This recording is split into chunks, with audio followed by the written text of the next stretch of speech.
One of the benefits of meditation, specifically for relationships and communication, is that it gives us an internal foundation from which to meet the other person in the conversation and from which to kind of handle and metabolize our reactivity.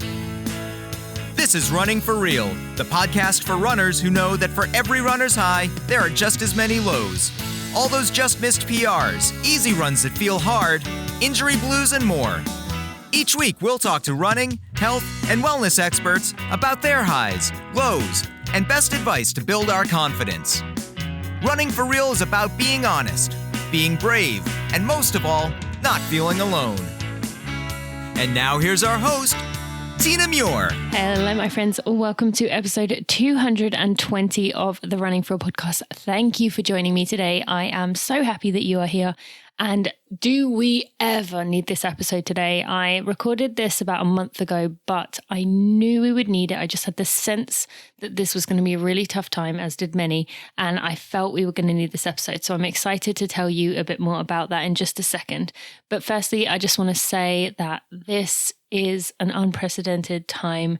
It is something that is very difficult, not only for people in the US, but just around the world. We are definitely going through a bit of a big change in this world, and there is going to be struggle, and there is going to be heartbreak, and it is going to be really, really tough. So try to give yourself some kindness, try to give yourself some grace. We're going to talk a lot about that in this episode today, but just from me, I know how critical we can be of ourselves. I find myself often getting frustrated with my kids or with Steve, my husband, and then not realizing or allowing myself to feel that it's okay to feel stressed right now. It's okay to feel scared. So just try and be kind to yourself and treat yourself the way that a friend or a loved one would treat you if they told you they were feeling scared and afraid, which is okay.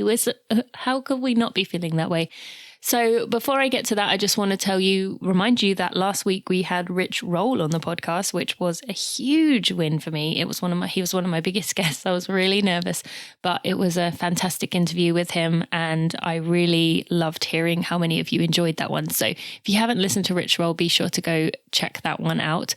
And I have been really focusing on thinking about the future of Running for Real a lot lately, and I'm looking forward to giving you some updates on this in terms of a new website, a new logo. I'm really digging into getting to the core of what this brand is. So I'm excited for you to join me in the future. And I just wanted to give a quick thank you to all those loyal people out there, all of you who have been with me from the start, or even not since the start, but you have been there loyally and just thoughtfully and kind. And so many of you have send kindness my way. So I just wanted to give a quick thank you. All right. So today I am really excited to introduce someone to you who, if you've heard me talking about the 10% Happier app, you have probably heard me mention this guy because he did my favorite course. And I want to thank David for recommending not only 10% Happier, but this course to me to introduce me to Oren. But I'm excited to introduce you to Oren J. Sofer.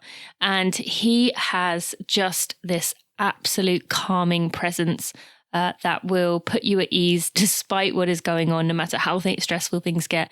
His relationships course is amazing. So if you do get the 10% Happy app, be sure to go check that out. But I wanted to bring him on because his primary focus in the 10% Happier app, and again, I have no affiliation with them, is that he does a relationships course, which going into this Thanksgiving time for Americans, or going into Christmas time, or going into whatever holiday or family time you will be celebrating anytime soon, is going to be tough this year. And so I thought I would give us some skills to navigate. And Oren is just the perfect person to do it. He is the author of Say What You Mean. He's a meditation teacher. He's a communication trainer. And he has this amazing website, orenjaysofer.com. That's OrenJaySofer, Oren J. Sofer. And we're going to learn a lot more from him. I will remind you of his website at the end. But yeah, I'm excited for you to go take a listen. So let's just take a quick moment to thank Inside Tracker, and then we'll be right to the episode. Thank you to Inside Tracker for sponsoring this episode of the Running for Real podcast. I've been telling you about Inside Tracker for years. It has been a little while since I've mentioned it on the podcast, but Inside Tracker has been a friend and a sponsor and just a great company to work with for many years now, maybe I'd say at least 5. I've been working with this brand and getting my regular blood test done to find out where my gaps are in my nutrition, to see what the glaring signs that my body is not quite right. It helped me to figure out a lot of my issues with amenorrhea in the past. And I am keeping track of where my body is at. It's a great way to look at your biomarkers to see what is going on inside your system. From getting it tested, you just go to the one of many locations to get tested. A few days later, they send you your results that tell you where you were at in terms of your markers, your levels. And then from there, they have on their interactive website recommendations for you, what foods you could eat, what supplements, if you want to go the supplements route, but I prefer just using Athletic Greens and then filling in the gaps of nutrition myself. But it tells you what foods you could go get to make sure you can bulk up that number. It will keep track of all your numbers so that when you get retested, you can see, oh, I've improved in this one by this much or whatever. And then you can see where the deficiencies are. You can learn more about what that marker means and how that affects you. You can also work with someone at Inside Tracker who can help you to add those foods, to add those things into your diet if you struggle. It really is a fantastic service, I guess, to use. And I'm excited to tell you that my Running for Real listeners get the deal of the year from Inside Tracker. You could take advantage of their best deal of the year and take control of your health and wellness, which in this year we need it more than ever. You can get $200 off the Ultimate Plan, which is their most comprehensive package, with code GIFT from Run for Real. That's GIFT from Run for Real with the word 4, not the number 4. GIFT from Run for Real at insidetracker.com. I have been using them for years as a reason for that. And I have a feeling that you will appreciate it too. Going into 2020, we need to be looking after our health, particularly in this winter of all winters. So be sure to go use code GIFT from Run for Real at insidetracker.com to get $200 off their Ultimate Plan.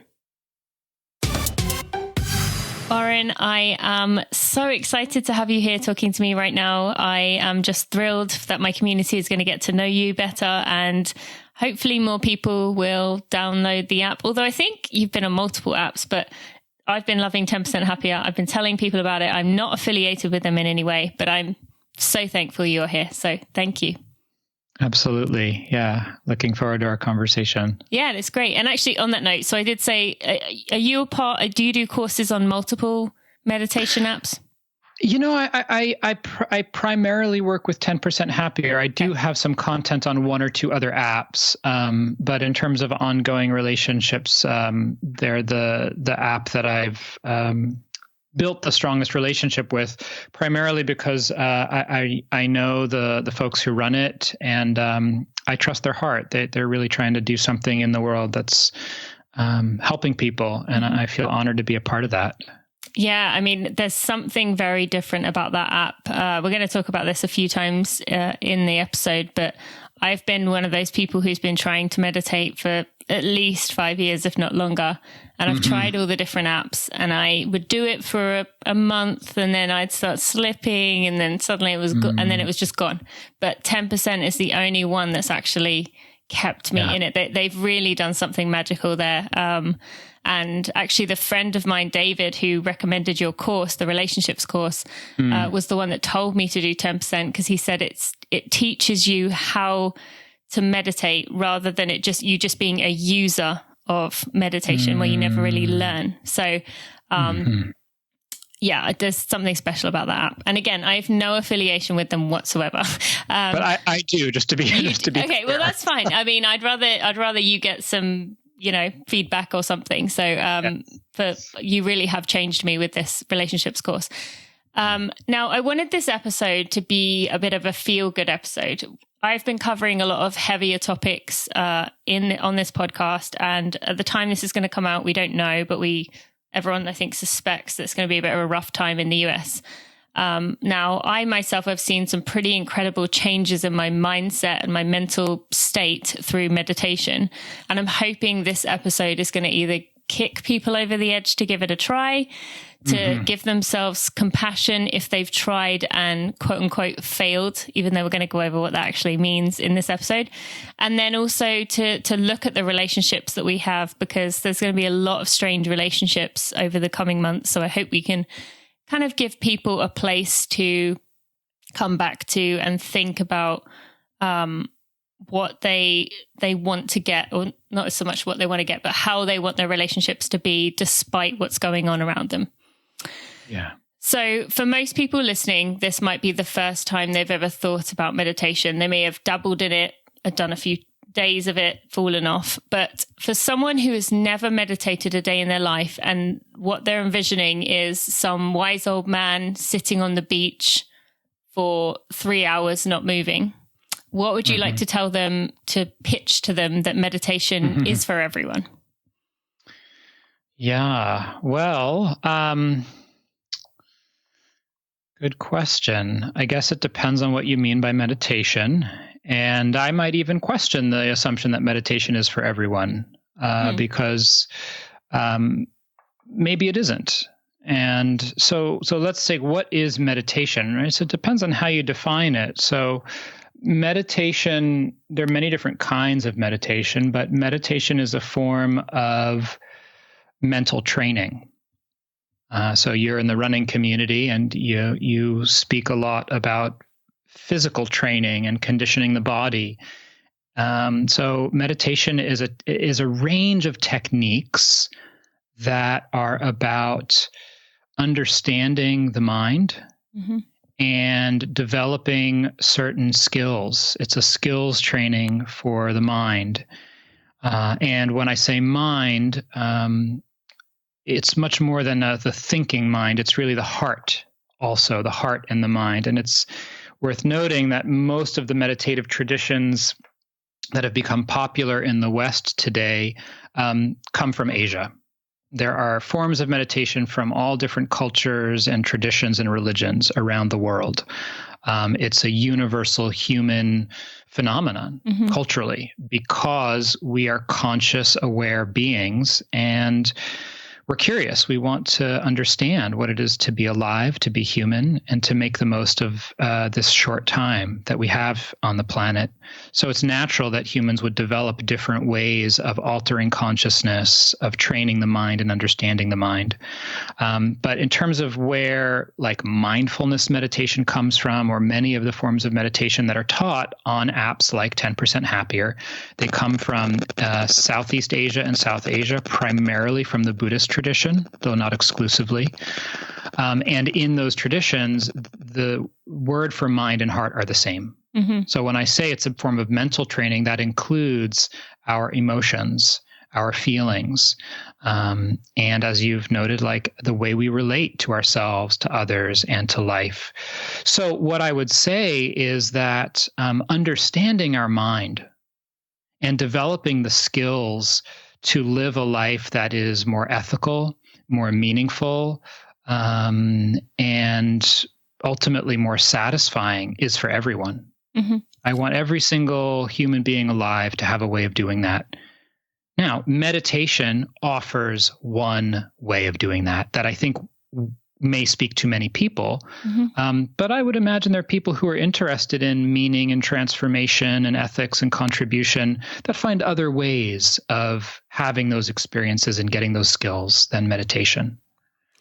So what about for someone who's thinking, well, I just don't have time to do all that stuff on trying to work on myself and to grow. I'm just trying to survive. Right. Yeah. And who isn't these days, right? So that's a great question. And you know, the story of the woodcutter who doesn't stop to sharpen their axe, right? So someone's cutting wood all day long and they have so much to do. And as you know, someone says, hey, you know, you might want to stop and take a break and rest and sharpen your axe. And they say, no, I'm so far behind. Right? The more they keep pushing and trying to cut trees, the duller the axe gets and the less able they are to actually do their work. Now, it's a very utilitarian view of meditation, but if the resistance is, I don't have time for that, I'm too busy, I think it's worth looking at, well, what does it take to actually accomplish your goals in life? Well, we need a clear mind. We need sustainable energy. We need a certain level of commitment and sort of sharpness in mental sharpness. And meditation provides that this is what's ironic is this is actually the byproduct of meditation. It's not actually the point, but it's like it will produce those results and help you actually get by better. This is a very kind of loaded proposal, and I'm just going to put a pin in that for a moment. We can come back to it because there's a lot more there I would want to touch into. But if that primary objection is, gosh, I just don't have time, then I think one needs to step back and ask yourself, like, well, do you have time to breathe? Do you have time to shower? Do you have time to eat? Yeah, absolutely. Why? Well, because I couldn't live without those things. They're important to me. They make me feel good. Well, it's the same with meditation. Do we take time to clean our mind, to actually get our inner house in order? That's what meditation does for us. And when we begin to understand it and find a way of doing it that works for us, it can become as essential and nourishing as a good night's rest or a good meal or a good shower. I absolutely agree. And I will say for people listening, when you first start, when you've never had that time to sit and be quiet, and especially as most people listening are probably very type A, very used to setting a goal and achieving it. And when you first sit down and do it at first, you feel like you're constantly failing because these thoughts keep rushing in. You kept getting distracted. You feel like you're not very good. And I found every time I've tried up to this time that I haven't enjoyed it. I've just been like, is it time yet? Is it over yet? Because I didn't like the fact that I couldn't accomplish it or succeed in it. When actually I did hear on the course I'm doing currently on the app, the other day, Dan said something about what you perceive as a failure, which is you get distracted, is actually a win because you have realized that you've been distracted. That's which right. is mindfulness, you doing mindfulness. So right. I just want to remind people that at first your mind may try and fight you in every way and say, I can't do this. I'm useless at this. I want this to be over. I don't like this. This doesn't work. But if you stick with it and you start letting it kind of come to you rather than trying to like almost wrestle your brain and say, you will stay down and be quiet, then that's when the magic kind of happens. So yeah, anything you'd add to that? Yeah, let's build on that. So there's a paradox at the heart of meditation, which is it reveals to us the limits of our mind's habitual strategies. So as you said, most of us, particularly in the dominant culture in our society, get conditioned to relate to life in what I would call a very kind of patriarchal way of dominating and controlling and goal-oriented. We focus on the end and the win rather than being able to really enjoy the process. And so we bring that same conditioning of, I'm at point A, I want to get to point B. And in order to do that, what I've learned my whole life is I just make effort, I put energy in, I push, and then I get there. What meditation starts to reveal are the limits of that strategy. And I say the limits because it does work in many contexts. And it's not that there's anything wrong with ambition. It's not that we don't have goals that we accomplish in life. All that's great. It's just that when we come to looking at well-being, purpose, a sense of deep satisfaction in life, really the deeper questions of why am I here and what am I going to be left with when it's time to leave this world? What do I really care about most deeply? Why am I so stressed out all the time? And why do I make things harder than they need to be? Those kinds of questions, we can't understand them and transform what's happening in the same way. So we start to see that the more we try to control the mind and force it and push it, the more it actually reacts, the more we suffer, the more we get entangled, the more stressed and tight and wound up we get. And what's happening is we are getting real-time feedback about the internal causes of stress and suffering in our life that are generated by our own mind and heart. And we learn what it's like to live in a different way. So another way of talking about meditation is it's training for a certain way of life, for how to live in a way that's more in harmony with the world, with life, not always be in contention and trying to control things. And so we see that tendency play out in our own mind, trying to force ourselves to not think, to sit straight, to focus on the breath, And we start to recognize, wow, the more I push, the more the mind contracts, the more I try to control, the tighter I get, the more frustrated and exhausted I feel. Oh, what would it be like to relax? What would it be like to settle back? What would it be like to just be receptive? And then we begin to experience there's another way of being, another way of relating to ourselves and to life that's much more nourishing, that's actually much more efficient from an energy perspective. And that allows us to shift into what, in sports and other fields is called like a flow state. Yep. Where there's a quality of being deeply present and not resisting what's happening. One of the analogies that's given in Taoism, kind of parallel philosophical and religious tradition that comes out of China, is this principle of Wu Wei, which is effortless action. And water embodies this principle. So if you look at water in a stream, when it reaches a rock, what does it do?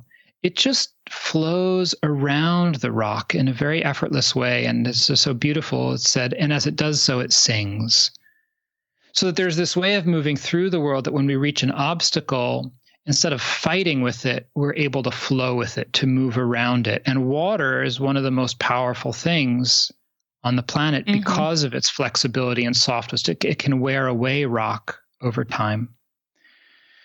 So there's one more thing I just want to bring in here, Tina, just to frame our conversation about, well, why meditate and how does it work and why are we so stressed out as humans these days, and can meditation help? So there's another perspective, another frame on this that for me is really important, which is let's take an analogy of a hamster on a hamster wheel running. And, someone says to that hamster, gosh, you're so tired, right? Well, here, let me teach you this meditation stuff. It'll make it easier for you to keep running on this hamster wheel without feeling so much hopelessness and despair and stress. You won't get as stressed out. You'll be able to just keep running more efficiently. Well, okay, that's great, but who's going to say to that hamster, why are you running on this wheel? Don't you want to take a rest? And you can step off that wheel, right? Come on over here. Let's just hang out and not be on that wheel. So what I'm pointing to here is that there are forces in our society much larger than any one of us as an individual that are contributing structurally to our experiences of stress, hopelessness, alienation, fear, anxiety, depression. Forces, global forces of the economy, of advertising, of technology, of a whole world mythology that's based upon consumption and success and image that eat away at our sense of humanity and dignity and what is our birthright evolutionarily to live in a community where we feel connected, where we belong, where we feel a sense of purpose. So one of the critiques of secular mindfulness and some of the apps like 10% Happier is, yeah, that's great. You're helping people to feel more comfortable with the status quo and to become more efficient, mindless workers. So for me personally, that's not at all anything that I'm interested in. So meditation also, for me, needs to be done in a context of understanding the larger forces that are at play in our society that may be contributing to our personal stress and suffering? Mm-hmm. And how do I use my own energy and resources and clarity to really contribute to a world of dignity and compassion and equity? Rather than you seeing it as like, okay, I'm just going to have my own personal little space here in my bubble where I can feel comfortable and not deal with any of the suffering out there. Like, people are starving. People are, experiencing intense harm and violence. And each of us has a responsibility in our own life to play in the healing of our world. And for me, meditation is a way of strengthening our capacity to meet what's happening in the world and play a role in the transformation and healing of our communities. So I just want to be a devil's advocate for some people listening here who may be thinking, okay, well, I understand, yes, deep down, if I'm honest with myself, I do feel like I have a part to play and I can help. But I'm just trying to keep, I've got maybe a parent who's in a nursing home. I've got two, 4, 6 children at home. I've got a full-time job. Like, I just can't add anything else in my life. So I'm sorry other people are suffering, but I just don't have the brain space for that. What would you say there? I would have a lot of compassion. I would say, yeah, this is rough. Mm-hmm. It's hard to get by today. And if meditation can help you to stay more sane and balanced and be there for your kids and your parent and make ends meet and put food on the table and meet rent in a way where you're less frazzled and you're able to be more present and loving for the people you care about in your life, amen. Great. Mm-hmm. And I would want to say to that person, and then as that starts to happen, I want to ask you, why do you need to take care of your elderly parent? Why are you the only one looking after your 4 kids? Why don't we have services in our society to support you? Mm-hmm. Why are you struggling to make rent? Why are wages so low that it's hard to make ends meet at the end of every month, right? And maybe it's not, that person getting involved on the front lines, but maybe it is just stepping back and looking at the question and saying, what are my interests? What is in my best interest in terms of political terms, in terms of the structure of our society? Do I belong to a labor union? Am I involved with other people who are facing similar predicaments to me in my community, who might look differently than I do, who might come from a different background, but are also struggling economically? I think that one of the ways that our society perpetuates the sense of struggle is to keep us isolated from one another and to feel like we're all individually on our own, when actually we're all in this together, and the majority of us are struggling. Yes. Absolutely. Yeah, so the short answer is, by all means, take care of yourself and your family. Use meditation to get by and find some breathing room. And then when you do have a little bandwidth, step back and say, what's creating this rat race? And how can I be a part of transforming it so that my kids don't end up doing the same thing that I'm doing? Thank you to Tracksmith for sponsoring this episode of the Running for Real podcast and for being with me this year. I've been so thankful for their products. I've been purchasing their products myself. I got some extras for my birthday that Steve got me. I've been getting them for my friends and family. I truly love this stuff. And yes, I understand that sometimes I do get given things, and that can be tough to hear when we know that people who are representing brands are getting free stuff, so they're not having to pay. But I have been purchasing things myself because I love them. The same with, I've heard that Malcolm Gladwell also purchases things for himself and for others. The same with Rich Roll. These products are quality. I know they are a bit more than maybe what you've paid in the past, but they are so worth it. Tracksmith is this Boston-based brand led by a group of runners who are committed to making classically stylish, cutting-edge apparel. They have this simple goal, which is craft the most considered product on the market for runners dedicated to the personal pursuit of excellence. I can attest to this myself. I have worn their clothes in races now. I have worn their clothes for hours on end now. I have tested it out in every way possible. I've tested the quality. It doesn't seem to change at all as you continue to wash it, rather than most running clothes, which tend to get smaller and smaller and smaller and smaller until you wonder what is going on with my body. But these do not change. They are quality products and they shine in the winter. In the winter months, that is where they really find their own. And I am just loving the Harrier tank, the Brighton base tank, and the Session sweatpants I have been wearing all day long while I'm lounging around the house. They are just ideal. I forgot how much I love sweatpants. I haven't been wearing them. I've been so into wearing tights. But I am loving those Session pants, and I definitely would recommend getting some of those. I do have lots of my favorite items. If you go to tinamuir.com/tracksmith, or you can go to tracksmith.com and use code TINA15 to get $15 off your purchase of $75 or more.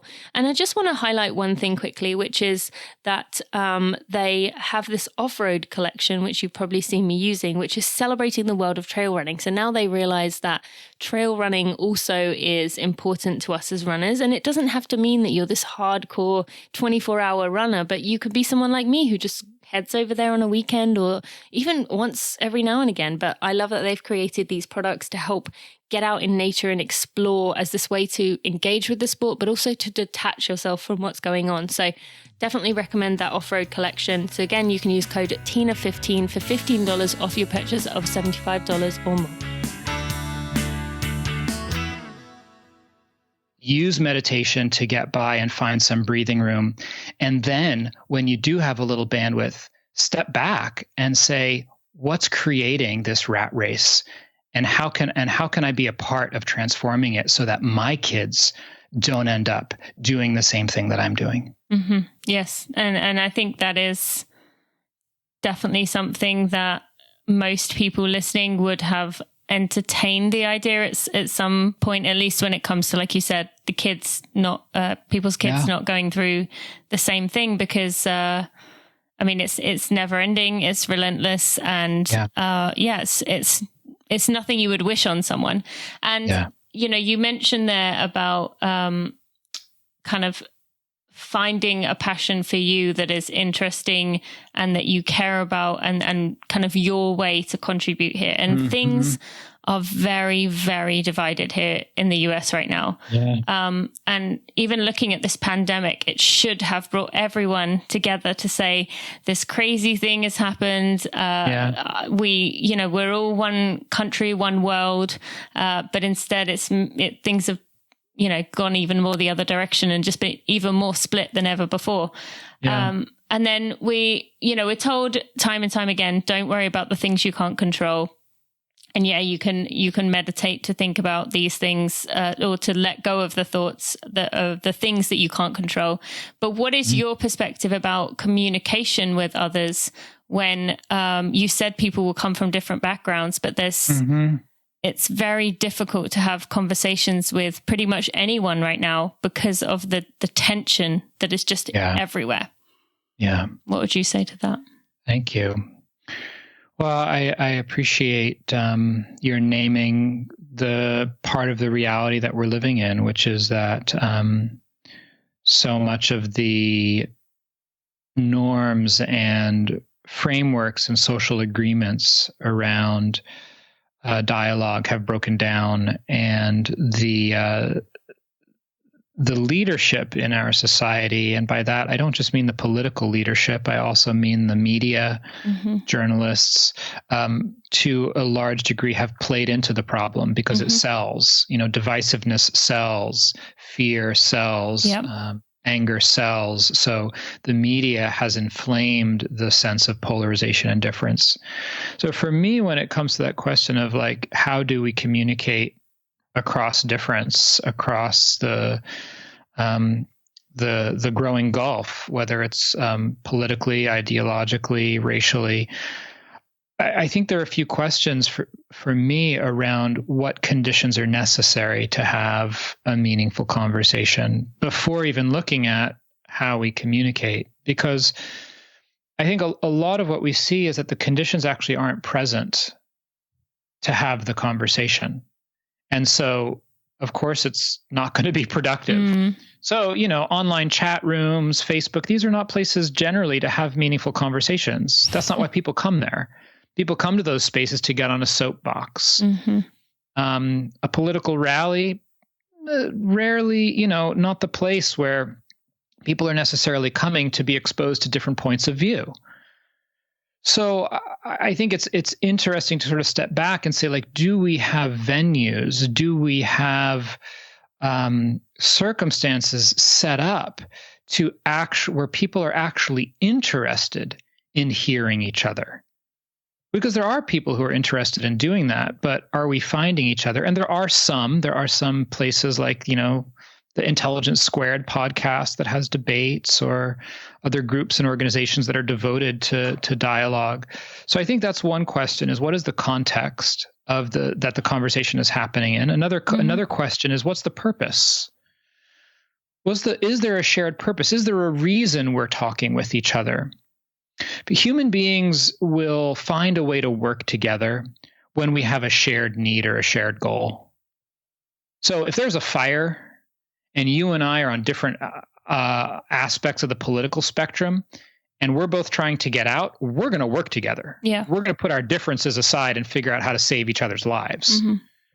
So I think another question is what is our relationship, and what's the context of the conversation we're having? Are we just batting around ideas that, for the sake of who's right and who's wrong? That's not likely to go anyplace.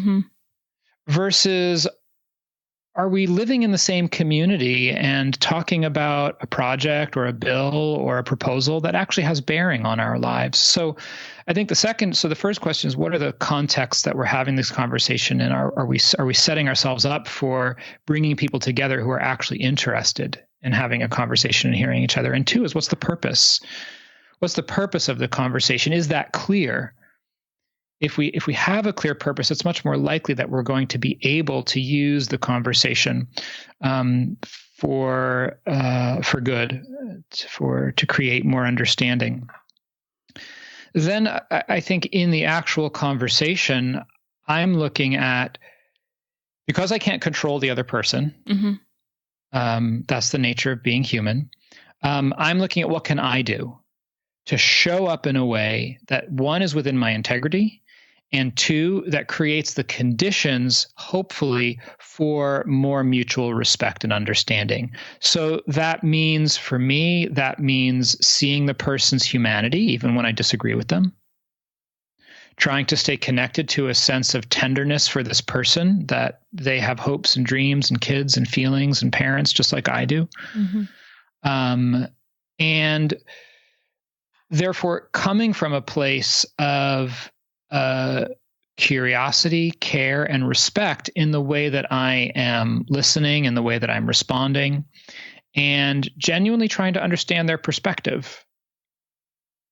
Because when people feel heard, when people feel understood and seen, they're generally more willing to listen to us. So I want to try to say, okay, maybe I disagree with your views, with your assessment, but I want to understand why you have that assessment. So you would why say, you have that literally, view. you say to them, I'm not sure I agree, but I'd like to hear, or is this just internally? Both. So I might say something like, I think I see things differently than you do. And I'm really interested in understanding your point of view and why you hold it. I would like to genuinely understand that. I would say that, and then I would want to offer my understanding for what the person is saying. So if they're on the other side of an issue, say policing, and the conversation around defunding the police, what does that mean, and who's on what side? And so if someone's saying, we need to put more resources towards our police department, I would want to understand. If on the other side of that debate and I disagree with it, I would want to say, I disagree with your strategy. I don't think that's actually going to help our community. And I want to understand why you think it does. And what I'm wondering is, when you say that, if you're really, wanting our community to be safe, wanting police to have the resources they need to do their job well and to be safe, and really looking after the well-being of your family, your neighbors, the police themselves and their family who are worried about their safety. Is that some of what's important to you when you want to add more funding to the police department? Right? I want to connect with the values. Yeah. What is the shared human meaning or need or value underneath their position or view? Because that's where we can start to have some agreement and common ground and say, actually, I want those same things also. Yeah. I want our police officers to be safe. I want our community to be safe. And then I would share, for me, why I see a different approach to arriving at that sense of safety. So do you think you're saying even if, you have two people who are very opposing views, very much on the defensive, if you or say one of us listening goes into the conversation and acts the way that you just mentioned, being compassionate, trying to understand, trying to put yourself in their shoes, you think the guard will drop and they will be able to kind of have more of a conversation with you? It depends. Again, it's outside of our control. But what I do know is, one, if I show up in that way, one, I'm creating the conditions that make it more likely for that person to be open to me, because I'm treating them with respect. Mm-hmm. I'm treating them with kindness. I'm giving them no reason to actively hate me or see me as the enemy or other. Mm-hmm. I'm essentially connecting with them on a human level. I'm trying to create a relationship. Yeah. When we have a relationship as human beings, we can start to have a conversation about our differences. Mm-hmm. So one, I feel like I'm actively creating the conditions that make it more likely that we're going to be able to have a real conversation. Two, even if they're ultimately not willing to, you liberal snowflake, you're just, you don't care about our community, and, you're just brainwashed by the radical left, and, just no willingness to engage. They have a fixed view of me, and that's it. Now, the second thing is, I know when I walk away from that conversation that I have acted in my integrity. Mm-hmm. I feel complete in my own heart that I have treated this person as a fellow human being with dignity, that I have done my best to make an honest connection. And I have some faith and some possibility that my showing up with kindness and respect and treating them with dignity ultimately will do more good and plant the seeds for the possibility of them having a different view of me or my party or association, my ethnic group, my religion, whatever the dynamic is that we are on opposite sides of, because I've given them an example of me as a human being. I just heard a very powerful story from a friend and a colleague of mine about a young white man who was a neo-Nazi. And apparently in the white supremacist circles that he was a part of, it's very common, they will tattoo a swastika on the back of their hand between the thumb and the first finger. And he was in a gas station, paying for some gas, I would assume. And, if you imagine giving someone money across a counter with your hand, it's going to be seen. That's part of the point. It identifies you. So the woman working at the cash register was an African-American woman. And he handed the money across the counter to her. And she looked down and saw the swastika. And she looked him in the eyes. And she said two sentences that a year later changed his life, that started a process of self-reflection. She said, "Why are you doing this to yourself? You're better than that." And that's it. That's it. There was no conversation, but she saw his humanity. Mm-hmm. And she spoke to that humanity, and it went in, and it started a process of self-reflection that a year later he ended up leaving the organization that he was a part of and changing his whole life. So I have great faith in the in the impact of kindness and respect for one another, even if we don't see the fruits, the results of that in the moment. Mm-hmm. We're planting a seed for the possibility of breaking down barriers and seeing each other's humanity. Yeah, thank you. And thank you for sharing that story. Definitely powerful and gets the point across of what, it is all about planting the seeds. And I'm sure everyone listening has experienced that in some capacity, of someone who maybe they sense a change in them, but if we keep going at them with you're wrong, this is why you're wrong, right, they're not going to allow themselves to explore that, because they feel like you're trying to manipulate them and push them into changing their decisions. So along those lines, it's very easy in talking here to say, okay, I'm going to try this, I'm going to do this in my communication. Right. But when someone's talking in this way, it's very easy to either one, actually butt in and say, no, that point is wrong. Or two, to just stop listening to what they're saying because you're waiting for them to just stop talking. So then you can say, well, here's why you're wrong. Right. It's I think most people understand how easy it sounds in theory, but it's so hard in person. So what would you give as advice for especially right now with how just tense everything is? Well, it's a perfect question for the conversation and where we're at, because this is where meditation comes in.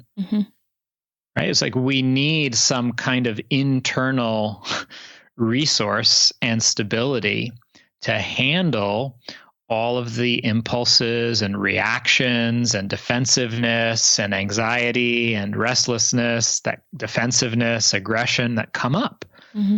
It's not like those things are just going to magically go away because we say, oh, well, I want to understand them. We are going to have all that stuff come up because there's a lot of habits there. There's a lot of momentum there in our communication. So one of the benefits of meditation, specifically for relationships and communication, is that it gives us an internal foundation from which to meet the other person in the conversation and from which to kind of handle and metabolize our reactivity. So we practice informal meditation training exercises and following the breath, doing a body scan, saying loving kindness phrases. We practice noticing when the mind has wandered and coming back, learning to stay present. So that translates to conversation. Here I am talking to someone. My mind starts rehearsing and planning what I'm going to say next. The skill of meditation comes in to say, oh, wait, no, just keep listening, stay present. Okay, can I just pause you there? What if someone's saying, but I don't want to forget the point that I was going to make? That takes practice, that takes skill. So there are different ways of dealing with that. So one is certain kind of mental training whereby you make a very quick association with the thought. You choose a key word or a key image that reminds you of it, and you just make a mental note. And then that's the only thing you have to remember is that one word or that image. That's a mental trick you can do to remember it. 2, you can write it down. 3, you can interject for a moment and say, hey, just hang on. I want to keep listening. I want to keep going with what you're saying, but I just had a thought I don't want to forget. So can I just say it out loud so we can come back to it later? Yeah, I just want to respond by talking about this. Okay, great. Thanks. Now let's keep going. Okay. You just put it out there. You don't have to have the conversation or say the whole thing. But if you're really afraid you're going to lose it and it's that important and you feel like the relationship and the conversation can sustain an interruption, just put it out there. Say like, okay, great. Yeah. Well, after you finish that, I want to talk about this. Okay, keep going. You just put it out there for a second. Yeah. Okay, so it helps us notice when we've lost presence. It helps us notice when we're getting reactive. The skills of meditation. So you're sitting and meditating and you notice that you're feeling restless, that there's anxiety, that there's fear, that there's anger. We get that signal in meditation and we learn how to breathe through it, how to not allow whatever that fleeting emotion or reaction is become the whole world. How to feel our emotions and reactions, to really be present to them and allow them to express themselves in our heart and our body without letting them take over and run the show. That's a really important skill to have for conversation, because I'm going to get pissed and I'm going to get reactive and I'm going to feel defensive. How can I allow myself to have all those feelings, but still be in the driver's seat? Mm-hmm. That's what meditation teaches us, how to be present to our moment-to-moment mental and emotional experience without having those reactions take over the conversation or the moment when we're, just meditating on our own. And there's a whole host of other benefits, like, just the physiological capacity to tolerate the intensity. So, these days, the things are so polarized. Someone, just one, okay, I'll just give an example here. And anyone who's listening, who's, politically oriented, already knows which side of the debate I'm on, because even though I haven't said it, I've spoken, some of the things I've said, like labor unions and transforming our society, or, systemic racism. It's very clear how I'm identifying myself, and I have no issues with that. But take, for example, the narrative and the interpretation of Trump's role in the pandemic. Right. So we have one side of the country that thinks that he has done a disastrous role and cost hundreds of thousands of lives. And then there's a whole nother side of our population that is very firmly rooted in believing a different narrative that says he's done great, he's protected us, and he's been a true leader. Right. So, one sentence from either one of those camps across to the other side can bring up so much pain and reactivity, because the stakes are so high. We're talking about people's lives.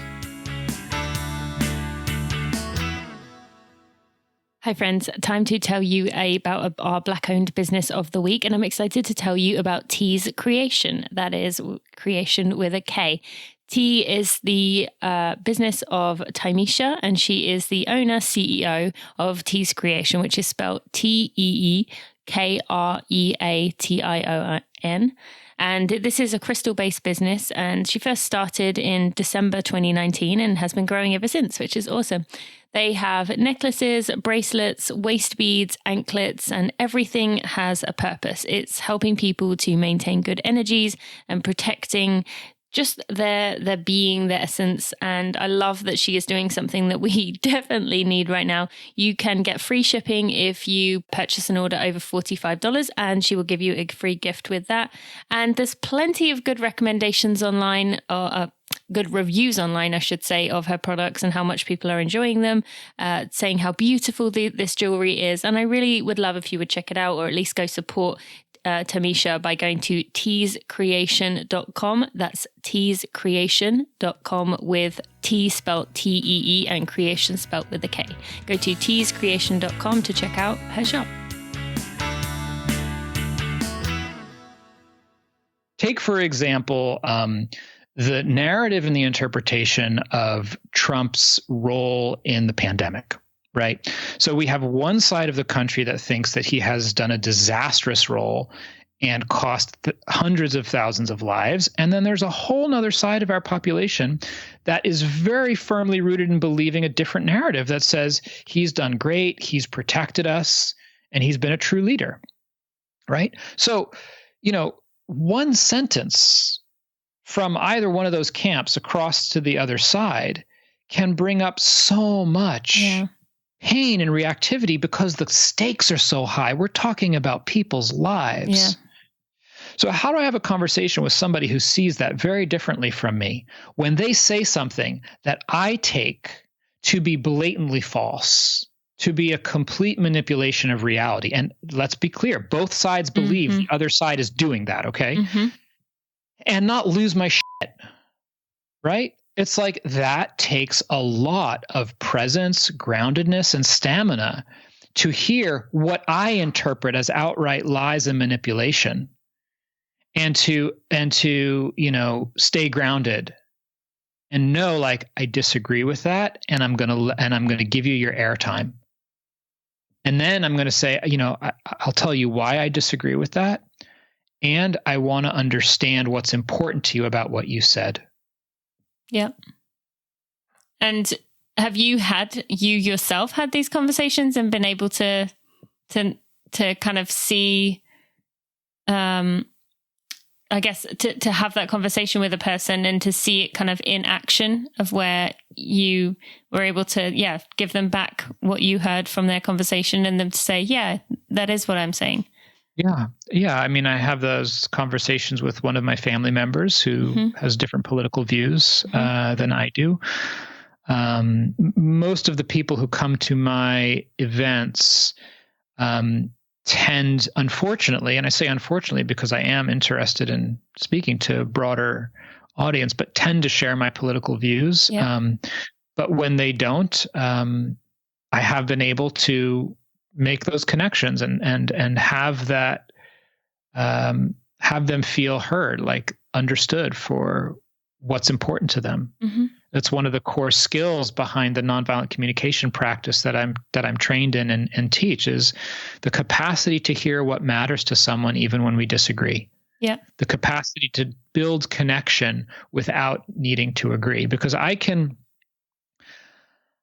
can feel very strongly about wanting to block somebody's, say, agenda, or do everything I can in my power to prevent them from having their candidate elected, or their bill passed, or their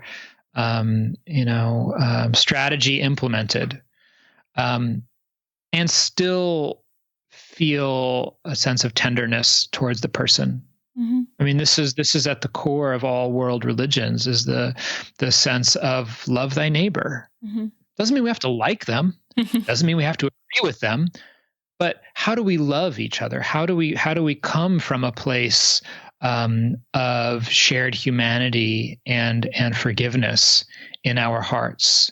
It doesn't mean that we're a pushover. It doesn't mean that we don't stand up for ourselves. It doesn't mean that we can't advocate fiercely for the things that we believe in. It just means we don't create enemies out of the other side, which is what's tearing the country apart. Yeah. I don't think it's the fact that we have different views. We've always had different views. I think it's the fact that we dehumanize each other. That's what's actually dangerous. Because when the other side becomes less than human, that's when we see real harm and violence. That's when we see mass incarceration. That's when we see vigilantes shooting each other. That's when we see physical abuse. Yeah. Well, and even just you explaining it, that was the word you said, the other side, which is kind of what it has become. It's me and the other. We've kind of moved to a point where we're calling people who don't agree with us the other, and rather than saying, there's another person there. And you mentioned about family. I mean, I actually heard, have you read the book Talking to Strangers by Malcolm Gladwell? By any chance? I haven't. Okay. Well, I heard him on a podcast. I mean, that book was so eye-opening for me, but ended up being very topical. He talked a lot about systemic racism in it, and it was released maybe 2 years ago. But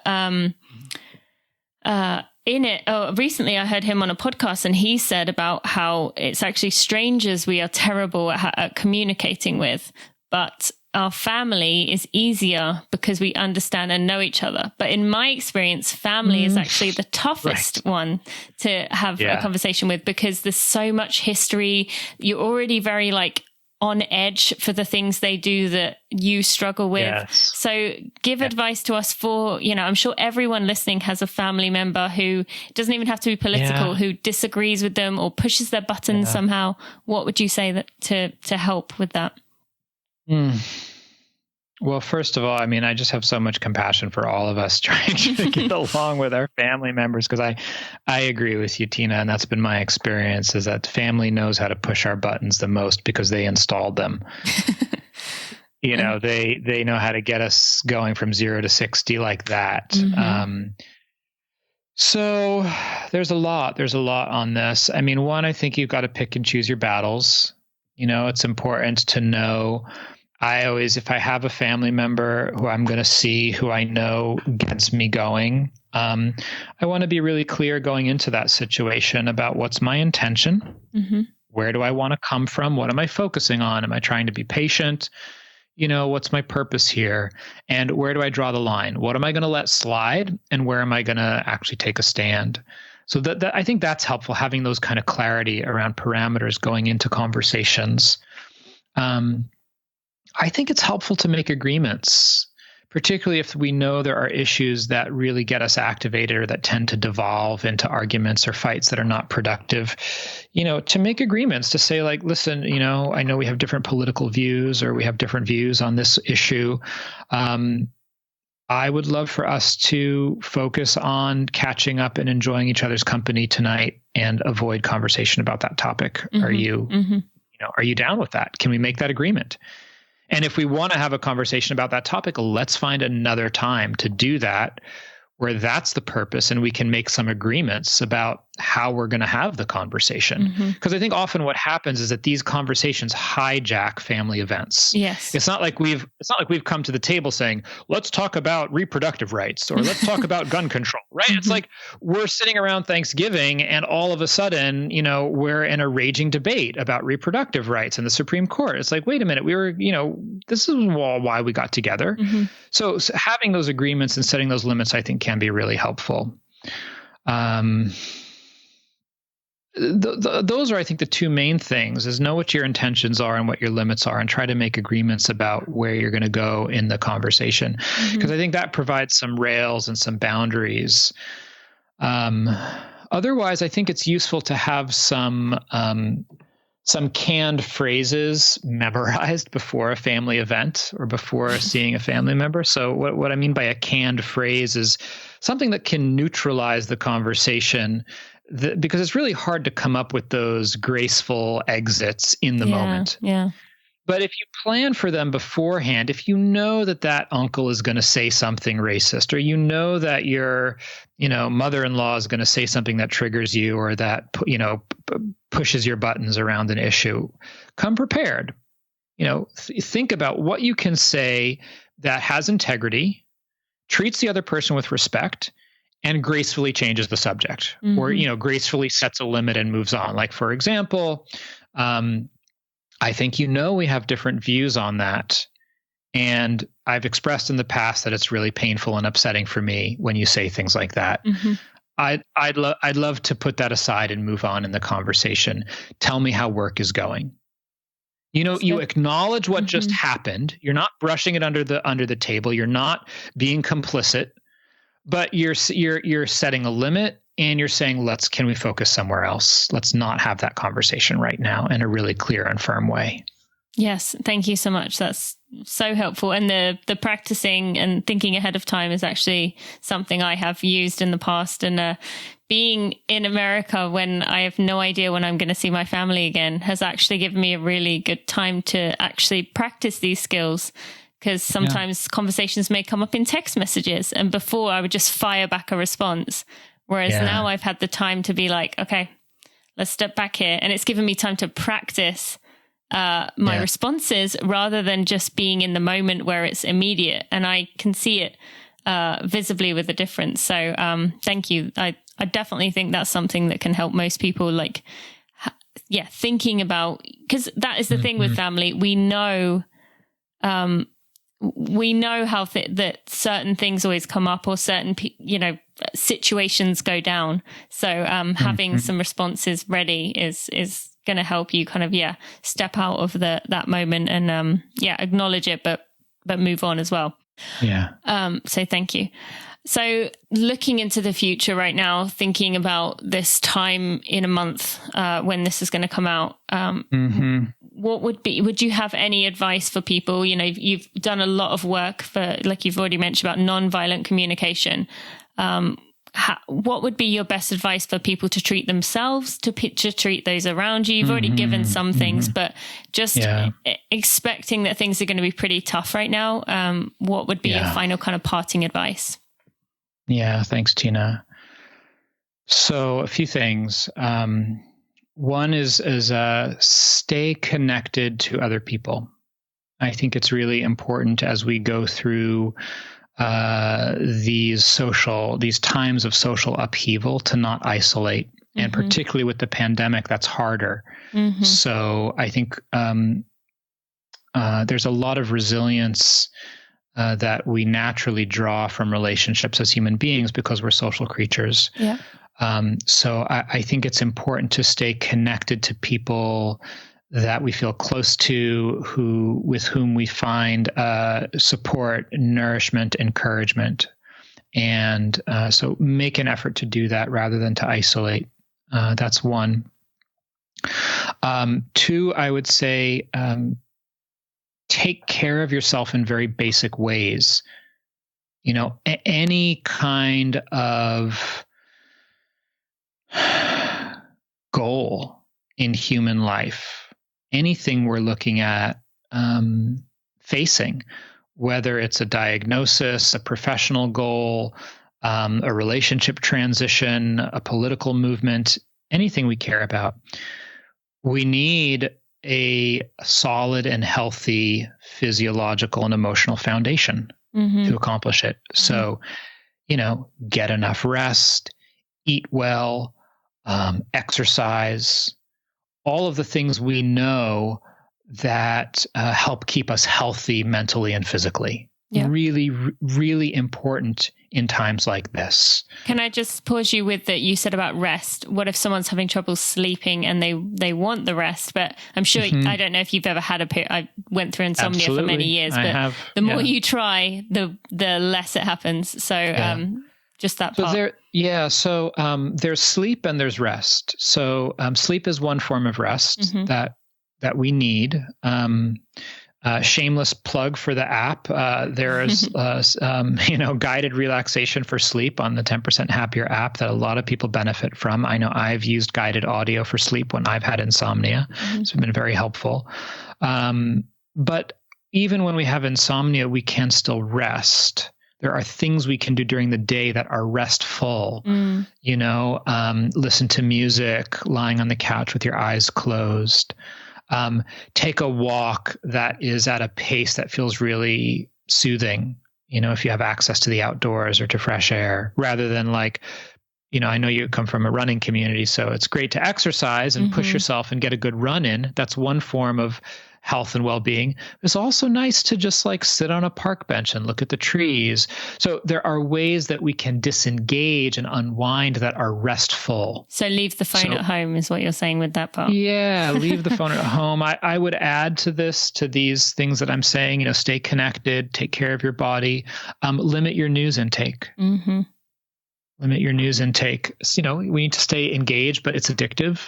Yeah. And recognize that and take care with how you engage with the news. And then the last thing I would say is stay nonviolent. Whatever your views are and however you are engaging in what's happening, don't lose sight of each other's humanity and stay nonviolent. That's our best bet for having our voices heard and affecting change. And I've heard people say, just remind yourself this person has a mother who loves them is one quick way. But are there any other ways that you've just quick little things people can say to snap themselves back into that reminder? This person was once a child. Expecting to be loved. That's a good one. This person will get old and sick and be and feel afraid. We have to look to those common threads of our humanity, which are generally found in our vulnerability, right? Like that bond between a parent and a child, or seeing someone as a young child, seeing someone sleeping. Imagine someone sick, imagine them old and dying. Those are the things that can help very quickly bring us back to that sense of shared humanity. And I want to be clear also, just to go back to what I said before. When I say stay nonviolent, that doesn't mean be passive. Nonviolence is a very active approach to engaging in things. It just means that we are not willing to use tactics and strategy that cause harm to human beings and to life. And do you have a course or something that I can put in a link in the show notes for people to go learn more about that? So my website is orenjsofer.com, and I have regular retreats, workshops, day-longs, classes, free events, and all of that will be listed on the website. Okay, then I will put a link there. And just one more question that came up just as you were saying that there. Social media, you mentioned about the news. Would you say this is a time to maybe step away from social media as well? Or do you think the connection, I know this is quite a loaded question for this point in the interview, but social media has been kind of, I'm not sure if you watched the movie, The Social Dilemma. I did, yes. But, that's pretty much exposed the way it was designed, as you said, to be addictive. But would you say this is a good period to completely step away, or do you think we still do need that for the communication? I think it's a very individual choice because we all have different relationships with social media. I'm on social media, and my whole aim is to put content that is inspiring and nourishing, because I know that there's so much stuff on there that is disturbing and activating. So I would say use your own wisdom and intelligence to make conscious choices about how you engage with social media. And for some people, yes, that will mean not engaging at all because they recognize I'm addicted to this and I just go down the rabbit hole. Yeah. For other people, it might be a different choice. It might mean I limit, myself to 20 minutes a day or to twice a day for this much time. I think it's a very personal choice, but I'm glad you bring it up. And I would say use your own intelligence to make conscious choices about how you're engaging with social media, because it can be an important means of communication. It can be uplifting, or it can be divisive and depressing and a kind of down spiral. Absolutely. So stay alert to how you're using it and the effect that it's having on you, and be willing to set limits for yourself. Yes. Yeah. Thank you. And I just want to add I've spoken to a few friends about this, but when I can personally sense that I'm getting to that place where it's unhealthy, you feel like you have to hide it. Like you try and sneak it in somehow when you're walking up the stairs, or you're, I don't know, my spouse is in the bathrooms and my kids are asleep. Oh, I'm just going to quickly go check Twitter or I feel that sense of guilt because I sense and I know deep down that I'm getting to an unhealthy place with it. But it's not a case of like, oh, I'm going to go check and see how things are going, and I don't care if anyone sees, but it's when I feel like I'm hiding, like almost cheating. That's when I can sense I'm getting too into it. And I've had a few friends kind of say the same thing, that's how it feels. So just want to add that for anyone listening, that if you feel that way, that's probably a sign you've taken it too far. So you mentioned your website and you just mentioned social media. Where else can people go find you? These days, that's about it. So what is the social media for pandemic? So all of my social media is at Oren J Sofer, and that's OrenJaySofer. Twitter, Instagram, Facebook, and my website's the same, orenjsofer.com. Okay, great. I mean, the other place people can find you, which you probably mentioned in the introduction, is my writing, my books. So my book, Say What You Mean, a nonviolent approach to a mindful approach to nonviolent communication. And I have a couple of books on teaching mindfulness to teens as well. Yeah. Okay. Thank you so much. I appreciate you, all that you've done. As if I couldn't recommend it again to anyone listening, go do the 10% Happier Relationships course with Oren. It will change you. I just want to thank you I just feel so honored to be talking to you today. So I appreciate you. And I'm sure the listeners have got a lot out of this. So thank you. Right on. You're welcome. Thanks for having me on the show, Tina. Before we end this episode, I just want to take a moment to shout out my podcast editor, Jeremy Nessel, who has done such a wonderful job of looking after my podcast, taking out all the mishaps in the episodes, while still keeping in the vulnerability and the realness and the rawness of the conversation. This is not one of those podcasts where I take out the ums and the ers and the sometimes the delay in words, because I think it's very important to keep that authenticity. We're surrounded by perfected and manicured everything, and I think it's really important that Running for Real stays that way. So thank you to Jeremy for your work. I also want to thank Maria Vargas and Amber Moore, who are also part of my team. They've been a big part of this community me being able to build this brand. So just want to give them a shout out too. All right, let's get right back to the end of this episode. What a beautiful person he is. I thoroughly appreciate Oren, not just within that relationships course, which do I need to say it again? I have raved about it so much, but also just his presence online. When I'm on social media, I quite often find him on there, or he's posted something and it just really helps me to feel good and feel calm. And I definitely recommend giving him a follow and just taking in his words. I loved there that he was not kind of saying, oh, just be fine with whatever other people were saying. And he was firm, but also kind and thoughtful and compassionate. And I think he just has the perfect approach to what we're going through right now. So I would strongly recommend that relationships course. And actually, he did inform me afterwards that if you do use that relationship course, that does give him a little bit of support through the app as well. So you can go support him by doing his course as well. So I will put links in the show notes to everything we talked about today, and just check out his website. Go follow him on social media, and you can find that at tinamuir.com/episode 220, episode 220. I also want to take a quick moment to thank our sponsors for this episode, which are Tracksmith and Inside Tracker. So you can use code GIF from Run for Real, gift from Run for Real. That's FOR, not the number. Gift from Run for Real to take advantage of Inside Tracker's best deal of the year and take control of your health and wellness with this $200 off the Ultimate Plan, which is their most comprehensive package. You can use code GIF from Run for Real at insidetracker.com to go take advantage of that. I have been talking about Inside Tracker for years now, about how helpful it is to just keep track of your health and make sure things are as they are, especially as we go into this winter of all years. We need to be paying attention to our health and what our body is saying.